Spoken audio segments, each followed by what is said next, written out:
Republican Representative Tom Cole. He's a member of the Defense Appropriations Subcommittee.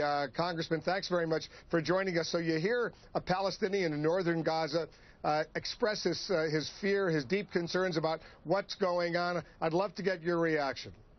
Well, frankly, obviously it's a tragedy, but I think Israel's acting in self-defense. We've had an unfortunate series of incidents, these murders of teenagers on both sides. The Israelis, at least to their credit, appear to have apprehended the people responsible, and I have no doubt will hold them to justice.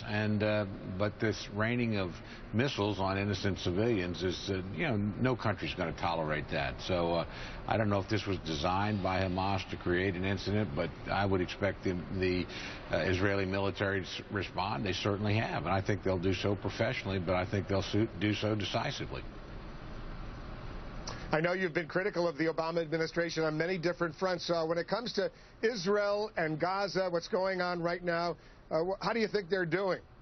Well, I think they've expressed support. Certainly the Congress have. My colleague Steve Israel and I actually pushed through a resolution supporting Israeli action, and it was, I shouldn't say pushed through, it was voice voted. It was overwhelmingly supported. So I think Congress unquestionably supports Israel. I think the administration needs to aggressively do so in this case as well. Again, when hundreds of rockets are rained down in your territory, any government in the world is going to respond. I think that's what Israel's doing. Congressman, I know John and Kate have questions for you back in New York. Go ahead, guys. Thanks so much, Wolf. Congressman, thank you so much. I want to ask you some questions about the real tragedy that is unfolding in Ukraine right now. We've been, obviously, everyone is searching for answers, and it's still within the 24-hour range of this tragedy happening. But what do you know? More importantly, who do you believe is behind this? Well, frankly, I can't tell you I know anything more than you do. Most of the information I've received has largely come from news accounts. Paradoxically or interestingly, this was a subject of some discussion on Defense Subcommittee in a recent hearing. I actually tend to believe the Ukrainian government. I have no reason to believe that they would be shooting missiles at airplanes. As far as we know, the rebels don't have any. The rebels had shot down Ukrainian military aircraft in recent days. So it looks to me like they've gotten their hands on hardware, either directly or indirectly from the Russians. Somebody's trained them how to use them, and they've been pretty reckless in this case, obviously. And I suspect they thought they were shooting down a Ukrainian military airplane. Clearly they weren't, and we have almost 300 innocent dead civilians as a result. And it is a tragedy, Congressman. It comes during a period that was already incredibly tense between the United States and Russia. Just a day and a half ago, President Obama issued new sanctions against Russia based on their action and inaction in the Ukrainian crisis there. Or do you now want to see from the administration in regards to Russia? Look, I've consistently said I think we ought to give the Ukrainians direct military assistance. I think that, number one, this is a pro-Western democratic society. It's got a new president who's shown a considerable amount of backbone in dealing with what are foreign-sponsored terrorist activity within his territory.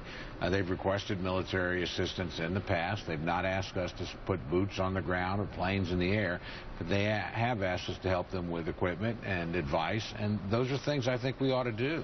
This is a country that is friendly to the United States. It shares our values, that frankly is fighting for its survival and its territorial integrity against a neighbor that is unquestionably not only bullying it, but actively supporting armed insurrection within the borders of a peaceful neighbor. So it seems to me this calls for us to do more than sanctions. I want to ask you much more about that. Real quickly, do you believe Americans were on board? There's a question at this point, if other nations know the nationalities and know how many of their citizens are on board, why the United States hasn't been able to release that yet? What do you know? Well, I really don't know if there are Americans on board, and I certainly wouldn't be critical of the administration if it's trying to, as I'm sure it is. If there were Americans, I'm sure they're trying to contact those families ahead of any publicity, and that's an appropriate thing to do. Congressman, our colleague Chris Cuomo is in Kiev right now, just arrived on the scene. I know he has a question for you. Chris?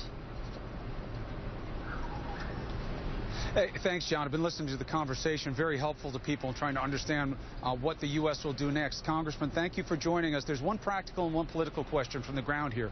The practical one is that the foreign minister was just saying, the Ukrainian foreign minister, that he reached out to the U.S. authorities to come here and investigate. He thinks that the U.S. is the best at this. There's the question of how they can keep its people safe on the ground here, because the Ukrainian military cannot guarantee their safety. What are you prepared to do if you're going to bring investigators over here to keep them safe? Would you have U.S. troops as escort? Again, I don't think there's a call for U.S. troops here. I would if we're going to put investigators on the ground, again, I would suspect we'll try to take the appropriate security measures. But again, I wouldn't introduce U.S. troops into an armed conflict. I would do all I could to enable the Ukrainians to not only investigate but protect international investigators. I do think, look, the Russians are probably as shocked about this as anybody else, and they know there's going to be some sort of response, not only from the United States, but probably from the broader European community as well. There are certainly citizens of some of our NATO allies that were on that airplane. So, it's clear that pinprick sanctions aren't going to get the job done. The Russians have ignored them so far, and this has been the result. So I think it calls for a stronger response. And that leads to a very important question, Congressman. I know that you are very close with the thinking of leaders like House Speaker John Boehner. You guys are close. So tell me, what do you think the House, what do you think Congress should be doing now? Well, first of all, anything I say shouldn't be taken to reflect what the Speaker thinks. So of course. We've not conferred about this. Look, I think what we should do, we actually are actively considering the administration's request for what's called overseas contingency operations. It's basically how we fund our military operations outside the United States in places like Afghanistan or the Middle East. There's also been some discussion and a request from the administration for additional money for redeploying forces in Europe in response to what the Russians have been doing along their western rim. So I think this is the appropriate vehicle to also add in direct military assistance for the Ukraine. I think that's an unmistakable sign that we're going to support them, that we're going to try and give them the wherewithal to defend their territorial integrity. Congressman Tom Cole, Republican from Oklahoma. Congressman, thank you very much for coming in. Thanks for your time.